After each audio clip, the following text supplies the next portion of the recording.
Petrol और diesel की बढ़ती कीमतों ने हमें ये सोचने पर मजबूर कर दिया है कि इसकी कीमतें आखिर तय कैसे होती हैं। इस वीडियो में हम इसी सवाल का जवाब आपको दे रहे हैं। पेट्रोल और डीजल की कीमत मुख्यतः दो चीजों पर निर्भर करती है। एक अंतर्राष्ट्रीय बाजार में क्रूड ऑयल मतलब कच्चे तेल की कीमत और दूसरा हमारे देश में सरकारों के टैक्स के ऊपर। क्रूड ऑयल के रेट पर सरकार का किसी भी तरह का नियंत्रण नहीं होता है, लेकिन टैक्स को सरकार कम ज्यादा कर सकती है। इसका मतलब ये हुआ कि जरूरत पड़ने पर सरकार टैक्स में कमी कर जनता को फायदा पहुंचा सकती है। पहले देश में तेल की कंपनियां खुद दाम तय नहीं करती थीं। इसका फैसला सरकार के स्तर पर ही होता था, मगर जून 2017 से सरकार ने पेट्रोल के दाम को लेकर अपना नियंत्रण हटा लिया और ये कहा गया कि अंतर्राष्ट्रीय बाजार में हर रोज जो उतार चढ़ाव होते हैं उसके अनुसार तेल की कीमतें तय की जाएंगी। अंतर्राष्ट्रीय बाजार में तेल को बैरल के हिसाब से खरीदा जाता है। अब हम जो आपको बता रहे हैं वो एक मात्र उदाहरण है।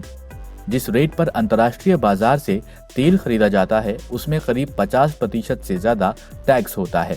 इसमें लगभग 35% एक्साइज ड्यूटी और 15% राज्यों का वैट या फिर सेल्स टैक्स होता है। हर राज्य में अलग टैक्स होता है, इसी कारण हर राज्य में तेल के भाव आपको अलग मिलते हैं। राज्यों में 17 से 37% तक टैक्स लगाया जाता है। साथ ही इसमें डीलर कमीशन भी जुड़ा हुआ होता है। यहाँ आपको बता दें कि तेल के बेस प्राइस में कच्चे तेल की कीमत और रिफाइनरी के खर्चे को भी शामिल किया जाता है। अब एक एग्जाम्पल के तौर पर हम समझते हैं कि दिल्ली राज्य में किस तरह से पेट्रोल का प्राइस निर्धारित किया जाता है।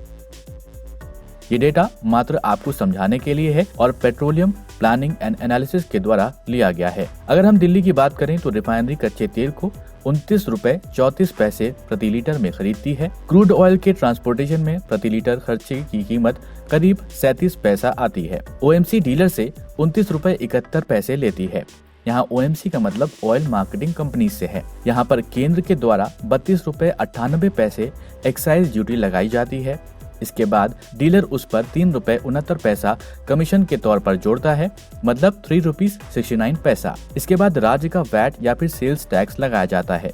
इस एग्जाम्पल में 19.92 लगाया गया है। अंत में उपभोक्ता पेट्रोल पंप पर 86.30 प्रति लीटर देकर पेट्रोल खरीदता है। आशा करते हैं आपको समझ आ गया होगा कि कैसे पेट्रोल की कीमत तय की जाती है।